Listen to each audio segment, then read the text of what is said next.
আসসালামু আলাইকুম। কেমন আছেন সবাই? আশা করি সবাই ভালো আছেন। আজকে আমরা বানাচ্ছি তালের পিঠা। আর আমাদের তালের পিঠার ডিজাইন হচ্ছে কলা গাছের খোল দিয়ে এইভাবে নিয়ে আস্তে করে এইভাবে করলেই আস্তে করে চাপ দিলেই পিঠার উপর একটা ডিজাইন চলে আসে। আমাদের এদিকে অবশ্যই এইভাবে পিঠাগুলা বানায়। এভাবে কলা পাতা রেখে কলার খোলে এইভাবে চাপ দিয়ে সুন্দর করে ডিজাইন করে।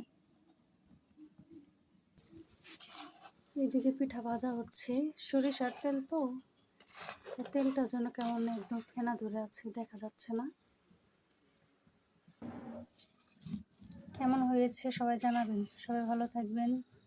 আল্লাহ হাফিজ।